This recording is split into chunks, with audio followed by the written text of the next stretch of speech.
Hey family, what's good?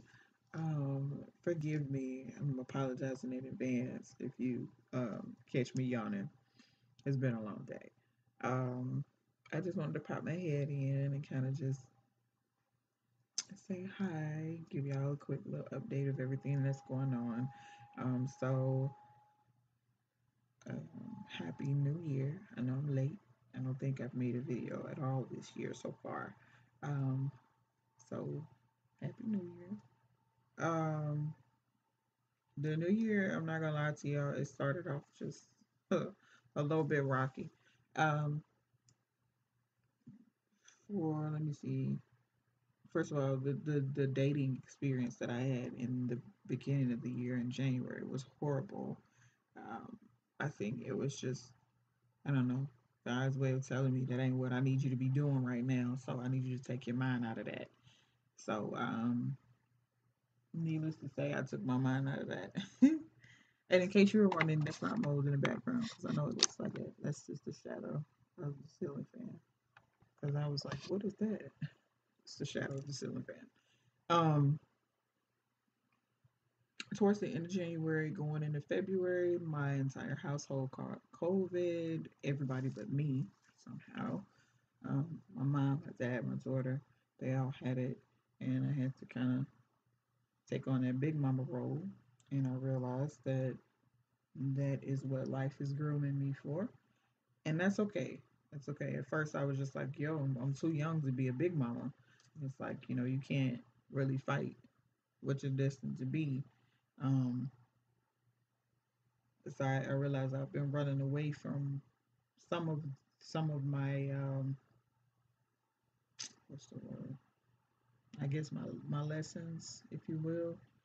Um, some of my truth. We'll say that I've been running away from some of my truth, and that is the good thing that has transpired this year is that I've started to really embrace what life is bringing to my attention.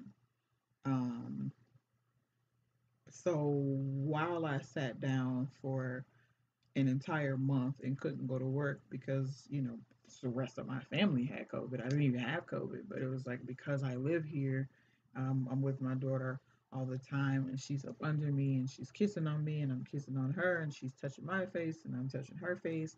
Um, I didn't want to risk uh, exposing anybody at my job, but because I was a contracted, 1099 employee, of course I didn't get paid that time that I sat down. So, of course, during that time, it went from, oh my gosh, my family has COVID to, oh my gosh, how am I going to pay these bills? So it was like, dang, this is messed up. I'm not even the one that's sick, and I got to sit down and I'm not getting compensated. So then I said, okay, well, I don't really feel comfortable sending baby girl back out to school because she was in an academy. Um, So I want her to stay home. Then I said, okay, how's that going to work if I do go back to work? So now I got to figure out how I can work from home while homeschooling. And in the process, this opportunity presented itself for me to go back to school. Um, Capella University was waiving application fees. They did not require a GRE testing score. So I was like, what you got to lose, Val? And then I said to myself, okay, what you got to gain? So I applied and I got accepted to grad school. So grad school started earlier this week, actually, a couple of days ago on the 8th. So um, I did find a job, work from home job. One of my homegirls had been telling me about. So I'm now working from home and going to grad school from home. And my mom helps out drastically with homeschooling my daughter. Um, it just really kind of just it flowed the way it was supposed to. Um, and that's why I say it's divine intervention. Y'all know I don't really talk about religion too tough. I don't believe in religion, but I do believe in spirituality. So me and God have an understanding. Me and God, we talk to each other. He talked to me, I talk to him. So um, with that being said, when all of this transpired, I was just like, what is the lesson that I'm meant to learn in all of this? What is the lesson I'm meant to learn? I'm trying to understand, and I got to get it right, and I got to get it right the first time because I never want to have to go through this again. I am a firm believer that um, if you don't learn the lesson, history is destined to repeat itself. Um, and I learned that from, well, I learned a part of that from my history teacher. Um, Shout out to Dr. Sky. um, but so that was really what my focus was, trying to keep my sanity and trying to kind of keep it together while going through all of that is what is the lesson here, so that we could go ahead and grasp the lesson.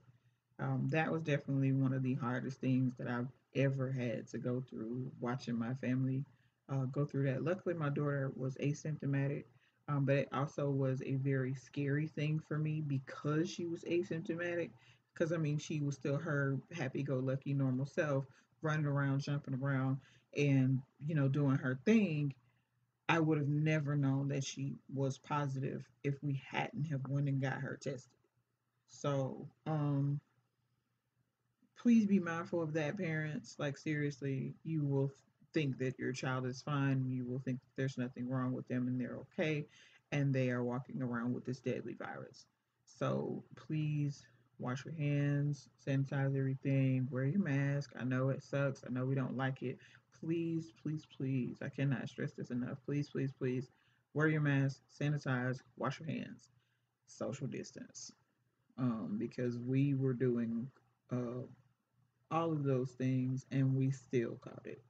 So, you know, it doesn't hurt to take some preventative measures, some preventative, preventive. I know those both are words. I'm just not sure which one I should be using right now. You know what I'm trying to say, okay? um, Take measures. I think what I like so far about being home so much is I am closer to family. I get to spend more time with family. I kind of don't like the fact that I'm working from home because my daughter, she comes down here and she wants to kind of play with me and stuff, and I have to kind of send her away. So I don't really like that aspect of it. But I do love the fact that she can come down here sometimes and bring me snacks and say, "Here, mommy, this is for you." Or she can show me her work when she gets done in her workbook, and or she can sneak kisses on my break and stuff. And I have to be on camera during work, and she'll jump in the camera and she'll wave or whatever. And I do enjoy those little bitty moments with her. Um,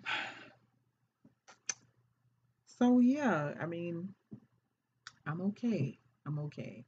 I hope all is well with you all. I hope that 2021 has been good to you. I hope that you're being safe. I speak blessings and peace into your life. Nothing but positivity from this going forward. Um, we just gonna go up. We gonna go up from here. That's all we gonna do. We gonna go up from here, cause that's where we supposed to be. So the lesson in this video today is I want you guys to don't ignore who you are and what you feel inside. If you have a dream or something that a passion that has been planted inside of you, don't ignore that. Don't sleep on it. Don't don't shy away from it because that is your purpose. That is a part of your purpose. Everything that you are going through right now, everything that you have been through is leading you up and leading you into who you are destined and supposed to be. Um, it sucks. It hurts. It's going to be hard. There are going to be a lot of things that you don't understand. And you're going to be like, dang, I really like this job. This job was going so well for me. And I really could see myself staying here long term. That is not where you're supposed to be. That is not what you're supposed to be doing. So you have to figure out what your purpose is. If you have to hone on it. You have to zero in on it. So eliminate all of that unnecessary extra rigmarole and focus on whatever it is that you are destined to do in this life. Once you figure that out, everything else is gonna fall into place. So do not shy away from who you are and what your passion and your purpose is. Right? I love you guys. I'll catch you in the next one.